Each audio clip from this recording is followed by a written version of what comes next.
What is going on, everyone, and welcome back to another video. And today we're going to be hopping on Tier Maker yet again ahead of the AFL 2020 National Draft. So in this video I've collected the top 3 AFL draft picks from every year since 2007. So yeah, I'm going to be ranking how these players have performed as of top 3 draft picks over the course of their careers. And I know it's going to be a little bit tough to do so when I've got players who have just started their careers only a few years ago compared to players who've been playing for over 10 years. So we got Trent Cotchin. Now, he was number 2 pick, I'm almost certain, in 2007. I would say he's almost in the grade, almost an elite. In fact, you would put him in elite. I see, the thing is, I don't know if he's a superstar, but he's definitely elite. He's won a Brownlow, he's won 3 premierships, he's almost in the superstar range, but I don't know if he's got that level of talent as, superstar players like, Judd, Ablett, but he's very good. Next up, we got Matthew Cruiser. Now, I don't know if he was worth a number 1 pick.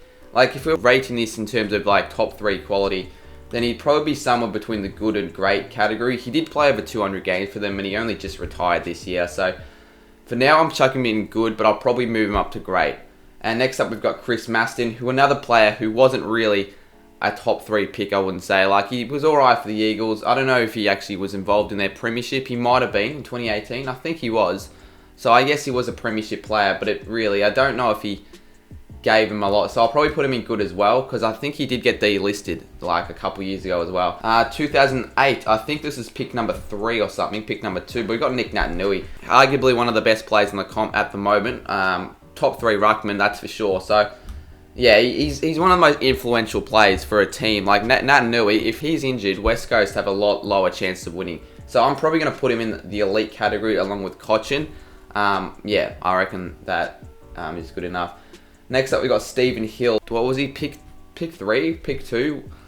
I don't know. I don't think he was that good of a player. He used to be alright, like that game against Geelong where he kicked that goal. I mean, he was good. I think his peak was 2015, but he has dropped off, and I think I remember last year or early this year, his Supercoach numbers were at an all-time low. And yeah, his numbers haven't been good lately, so we're probably going to chuck him in good as well. Next up, we've got Jack Watts. He is a number 1 pick, right?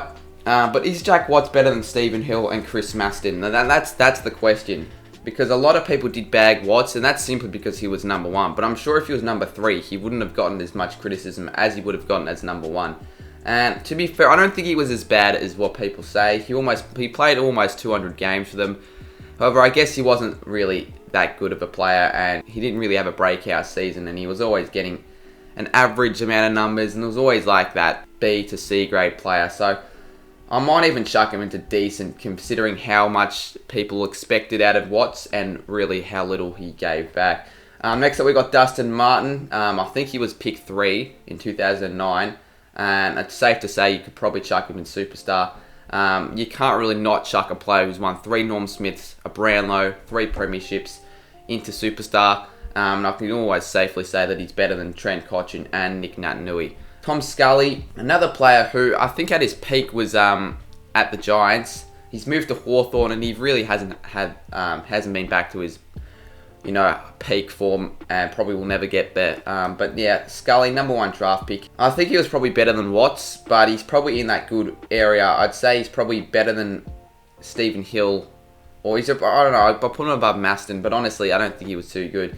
Jack Trengrove, now honestly, he played, I think, less than 100 games. He was one of the youngest captains of all time. I think he captained the D's at age 21, so that just shows that he probably was put up under a lot of pressure, and that's probably why he didn't perform well. He also suffered a lot of, I think, knee injuries as well, so that hurt his performance as well. Jack Trengrove, he could have been a really good player. He could have been a star, but unfortunately, he was rattled with too much injury and wasn't able to, fulfill his potential. What I do know is that he's not playing anymore, so I'll probably chuck him in decent. Harley Bennell, now that's a player who really didn't do much. He moved, from Gold Coast to Fremantle to Melbourne. Don't take my word for it, but I don't know, was he the player who was taking drugs, or was it someone else? Because if it's not him, then I can't accuse him of anything. But I know he's been also rattled with injury. I mean, obviously he's a talent, but honestly, he hasn't really done much for any club who's picked him up, so I'll probably chuck him in the average. Sam Day, Still plays for them, pretty sure. He's a solid defender, but nothing special, I wouldn't say. I don't really think he's top 3 pick talent, but I'll probably chuck him in the good area. He's not that bad. He's all right. He's pretty good. And David Swallow, he's all right. I did a ranking midfielders video with Blaze the other day, and I said this, that David Swallow, he'll be in the best 22, but he's not a star or anything. He's B grade at best. I don't know. So I mean, I will chuck him good because he's a good player, but I don't think he's great. I'll probably chuck him above Scully because he's probably done more than Scully has, in my opinion. Stephen Canelio.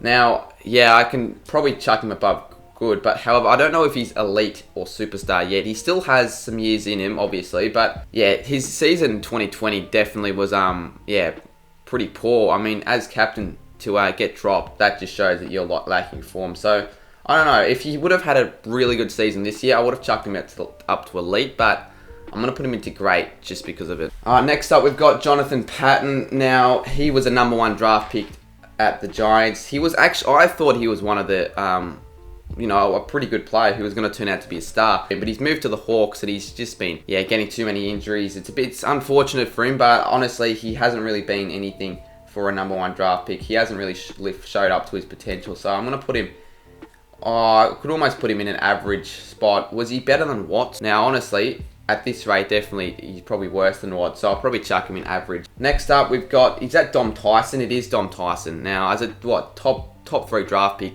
he hasn't really done anything. He's had 3 clubs. He originally started at the Giants, and he moved to Melbourne, where he played most of his career. He was good at best, I reckon. And then he plays at North, and I think he got delisted, so I would probably chuck him in average as well. Same with Jonathan O'Rourke. I mean, honestly, that... you could almost say a waste. He's played 21 games, so as a top 3 draft pick, I think it's safe to say that he was a waste. And Lockie Plowman, I don't know if he's top 3 worthy. I'll probably chuck him in good, probably around here. I don't think he's serviceable. He's in their best 22, and I think he does some good things. So I'll probably chuck him at the end of good. Next up, we've got Lockie Whitfield, another player who is, when he's on, he's very, very good. I will probably chuck him in the great category along with Canelio. Billings, now I want to put him in great, but I mean, I honestly think he's a better player than all these players in good. I'm not being biased or anything. I actually do rate Jack Billings as a good player. I mean, he hasn't reached to his full potential, and to be fair, Petrarca, who I'm going to rank soon, is probably better than Billings, but I'm still going to probably chuck him, I would say, at the end of great. Tom Boyd, hasn't really been too great, but look, he won them the premiership in 2016, so because of that, I'll probably chuck him in the Jack Watts region. Josh Kelly, well, he's like Whitfield and Canelio, very, very good players, but obviously they haven't done anything really because they haven't won a premiership or anything. Is Kelly better than Cochin and Nat Nui? At least at their peak, and in my opinion, I don't think so. Gussie Brayshaw, now, honestly, he was good in 2018. He was good for a couple years when Melbourne were actually pretty decent, but he's dropped off a lot. Struggling to get a game, I'm pretty sure now. He's definitely almost C grade midfielder at the moment. So, I don't know, it's a bit harsh, but I think we're going to chuck him into decent at the moment. He's still got a lot of years left in him, but he hasn't really been performing very well at the moment. Paddy McCartan, now, I don't want to, hate on him or anything, but obviously we all know his concussions, and he was delisted at the end of the 2019 season. As number 1 pick, he honestly didn't do enough for us. But I will probably chuck him in waste because he was a waste for us. It's a number 1 draft pick, and he's not even at that club anymore. He might get picked up by someone, but I don't know. Christian Petrarca, I would almost put him in elite right at this current moment of time. I mean, I don't know if he's better than Dusty, and I don't think he will ever get to that level, but I will put him... I think he's right now better than Cochin, but obviously Cochin has had a better career than Petrarca, but I'll put Petrarca in elite because he's that much of a damaging player. Callum Mills, I'm probably going to chuck Callum Mills in good. He's a consistent player for them. I'm pretty sure he gets in the 22. And he won the Rising Star for them, so I'll probably chuck him somewhere here. Josh Shackey, not a lot to say. He started at the Lions, he went to Bulldogs, and he's struggling to get games. I don't know if he's going to find too many games next year in the Bulldogs forline. You got Bruce, you got Norton, you got that new Ugle Hagen guy who's going to be there at the Dogs. You got Mitch Wallace, you got a fair few forwards that are probably going to replace him. So Shackey, I'm probably going to put him in average. He's probably like Jonathan Patton. He really hasn't done a lot. Jacob Wiedering, now I'll probably chuck him in the great level. He is a star at Carlton. He's a very, very good lockdown defender. Wiedering, I'll probably chuck him in great. He's not elite yet because obviously he's only played a few seasons. And his first couple seasons, I think a lot of people were hating on him since he wasn't really doing a lot, but now we see why he's a #1 pick, so I'll put him above Billings. Hugh McCluggage, yeah, he's a good player for the Lions. He was in the talks of winning the All-Australian, but he didn't get an All-Australian, didn't he? I still think Billings is better than McCluggage, but maybe just Saints bias. I'll chuck him at the top of good. Andrew Brayshaw, another player who, he won the Rising Star for them. He's one of Essendon's best players. He's a damaging, I'll probably chuck him in the great because he will be, he might end up being an elite player, but as for now, well, he did win the Rising Star. We'll chuck him in the end of great. Tim Taranto, another player who I'll probably chuck in the great section with these Giants players. Obviously, Taranto hasn't really played it as much as players like Canelio or Kelly or Whitfield, but still, I'm probably going to chuck him up there. Andrew Brayshaw, now he had a really good season in 2020, so I'm still not going to chuck him into the great section. He hasn't played enough, I don't think. From what we've seen so far, he's probably like Callum Mills level. Paddy Dow so far hasn't really performed for the Blues, I wouldn't say. Is he in their best 22? You know, you want to play him, obviously, because he's going to be a good player, but hasn't really done as much when you compare it to Walsh. But I will probably put him in decent for now. Cam Rayner, yeah, I'll probably put him in good. I don't think he's great or anything. I think he will obviously develop into an even better player, but I'll probably chuck him somewhere here. Jack Lukosius, he was the #2 pick in what is going to be one of the best drafts of all time, the 2018 draft. I don't think he's the best player of the lot. In fact, I don't even think he's top 5 of the draft. I'll put him in good because he's obviously a good player and will be an even better player. So I'll probably chuck him around where the Paddy Mills, probably below Rayner because he's only played 2 seasons. Rankin as well, I mean, he's only played 10 games. He's very electric and all, but I can't put him into great. I'll put him here. He's a good player. Do I think he's overrated? A little bit, but it's hard to look past him. Sam Walsh only played 2 seasons, but I'm already chucking him up into great. Like, have we seen a better #1 draft pick in the last 10 years? I don't know.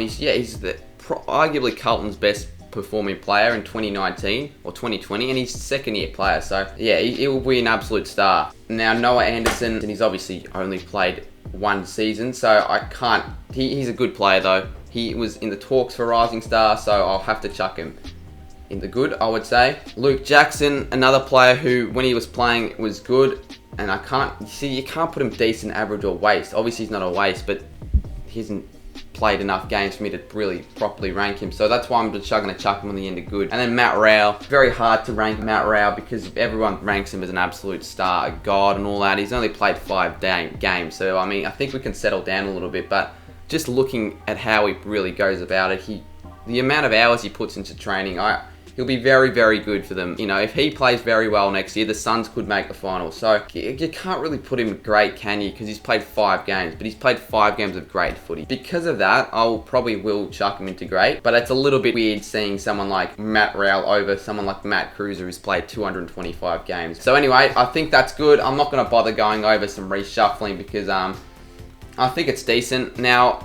obviously, tier makers, I know some people say, oh, it's a bit lazy content. Well, I'm getting out a few videos this week. Tomorrow I will do a 2020 draft review, so don't worry about that. But I thought I'd go over some drafts in the past and rank how well they have performed over their career. And I think this is a pretty decent job. If you disagree, if you agree, let me know as usual.